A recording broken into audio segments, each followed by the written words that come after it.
So the compulsive gambler has returned, and I have to say, anyone who would willingly want to go to this school, which is just filled with murderous, horny, and psychotic characters, has to be insane. I mean, once again, this series just continues to raise the bar on insanity and how it can push the limits on what it can and cannot do with a gambling match, and the return of the crazy, suicidal Russian roulette character, who I forget her name, but we all know the one, has now challenged Yumiko to a game. And this game is pretty simple. It all pretty much seems to rely on luck, but we know there's going to be some sort of foul play involved no matter what. Either Yumiko is going to get away with foul play, or this other character is going to have her own, possibly because of her two goons that are in the same room as the male character who is pretty much determining how these cards are going to be placed. I could see both of them having foul play, to be honest, but it's a pretty interesting game for being so simple, where it's just character lays down 5 cards in a way that they want, and then they have to pretty much randomly put down cards, and then depending on how many you matched right, placed the same way that the person placing the cards did, you get to pretty much fire however many shots from a gun, which you both determine how many bullets to put into the gun. And of course, she puts in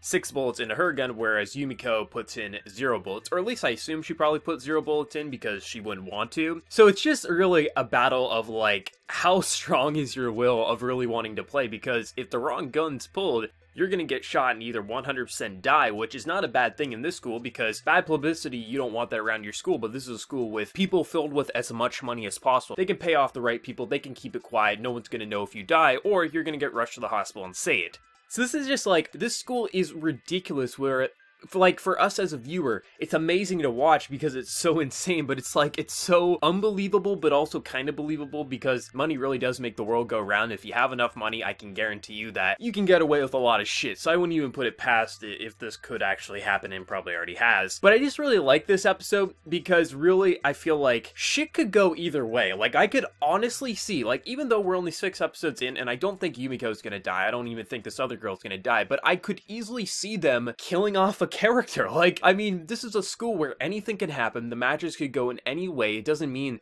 like, we've seen Yumiko lose, so, like, anything truly could happen, and I could easily see them killing off a character. This is how insane this school truly is, and that's why I really like it, because even when the games themselves are pretty basic, they somehow just manage to make it feel super tense, just because of whatever they're doing. Either the bet that they're making is insane, or just the amount of money that they could win or lose, something like that. Social statuses could be lost or gained. In the case of Mary, she's both lost and gained her social status, and it was really kind of interesting how she doesn't hold a grudge against the people who were tormenting her when she was a Mike there. Like, I mean, I really like this overall.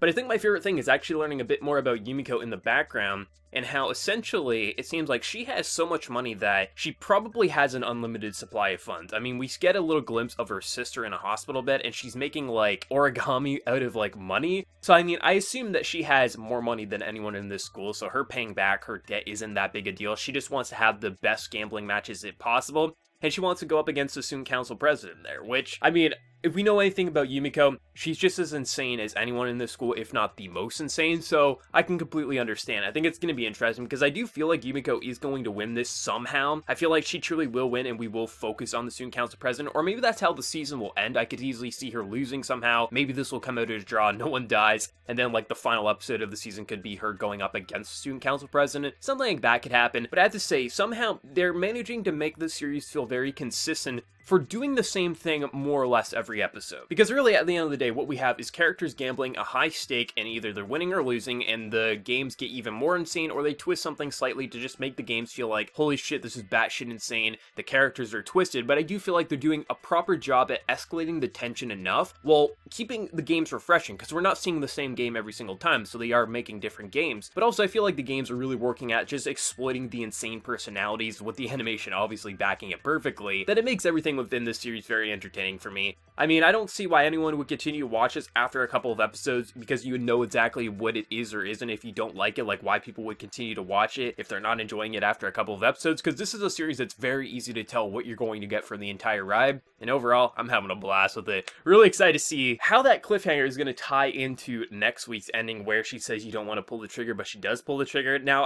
I'm pretty damn sure it was her gun, so there's no bullets in it, but I'm going to be interesting what that bluff was for, and how that's going to relate to next week's episode. But overall, the cast dynamic, everything about this episode, it's just very fun. Like, you can't really look for anything super deep and complex with a series such as this one, but that's not a bad thing because it's not trying to go for that. It's trying to be insane fun, and it's still insane fun for me. Let me know your thoughts in the comment section below. What was your favorite moment? Really, I just think my favorite moment was actually seeing a bit of Yumiko's backstory and what like her family situation is and things like that is really interesting and really gives you a new perspective on her character, even if we still don't know that much about her in terms of her past and things like that. Let me know your thoughts, and before you leave, smack that like button to show your support for the new channel, be sure to subscribe. So until next time, everyone, please take care and have a good one.